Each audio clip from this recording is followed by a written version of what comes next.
it's budget time, and the 2020 DoD budget request indicates a number of interesting strategic priorities, given the threat landscape and all that's happening. Now, it's a large budget, about $700 billion across the services, and some of the particular increases, first and foremost, 10% in R&D, research and development.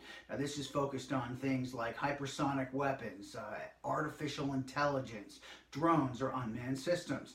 Now, these are areas of key significance, as China is believed to possibly be equivalent, if not ahead, in hypersonic weapons. They've made some tests. The Air Force is accelerating hypersonic weapons. Now, of course, it doesn't even need to be said that the speed of that kind of attack for offensive or defensive uses can protect carrier groups, can strike enemy targets, can even down the road perform ISR at much faster speeds while keeping attacking forces at safe distances. The Air Force is accelerating its program, and it's believed that hypersonic weapons could be ready within just the next few years in terms of being deployable. Now, AI is ubiquitous. Not only is it just IT and cyber systems, but artificial intelligence is being applied in a pervasive way. Things like Army tanks for the future, looking at sensor consolidation, using artificial intelligence and faster processing speed to perform a number of functions like targeting different kinds of sensors and EOIR cameras. Also, if you look at something like Navy ships, the LCS is already using AI for some of its networking technologies. F-35 involves some of the early iterations of AI. Another area of increased focus is nuclear weapons. The Nuclear Posture Review calls for a handful of new applications, one of them a submarine-launched nuclear cruise missile. Now, back years ago, the Tomahawk was armed with nuclear weapons and has not been for many years. They're also calling for an SLBM, a sub-launched ballistic missile that has a nuclear warhead, but these are low yield, the idea being you can inflict a targeted amount of damage without destroying a wider area. A couple of other areas of interesting emphasis that are less recognized: weapon systems. One of them is Hellfire missiles. It's going on the LCS, so there's an increased need for higher volume. They're also on so many helicopters and planes across the services, and they're integral to something called short-range air defense, which Stryker vehicles are now armed with air and missile defense, vertically firing Hellfire missiles. It's also part of various different applications, whether it's both ship-based as well as land-based Hellfire.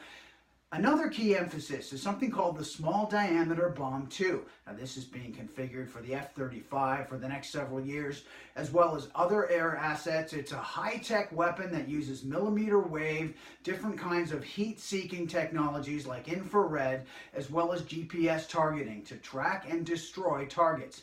Uses laser targeting as well. It's called a tri-mode seeker. Now, what this does is enable aircraft to launch attacks from as far away as 40 miles, and the round itself can track moving targets while in flight. Now, this brings an unprecedented possibility of newer kinds of attacks. You won't be surprised to hear that drones are also an area of great R&D emphasis.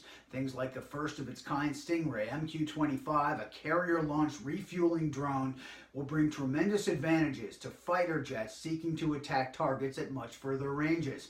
If their air fuel only lets them go 300, 400, 500 miles and they have to turn around, if a fighter can be refueled mid-air, they can more than double their range, have more time on station to look for emerging targets, and perform a much more effective mission.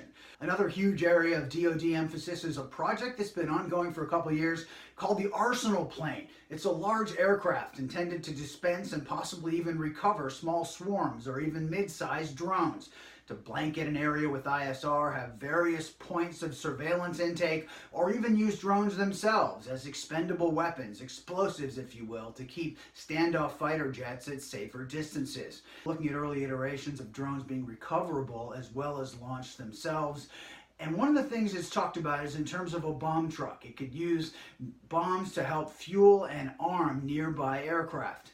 Finally, it could do manned-unmanned teaming. This is something that's of great significance right now. Air Force scientists talk about the loyal wingman, where you have a drone flying alongside an F-22 or an F-35, controlled from the cockpit, therefore not needing to go through a ground control system. This increases sensor-to-shooter time and also brings a wider sphere of ISR for aircraft attacking while in flight. Kris Osborn, Warrior Maven.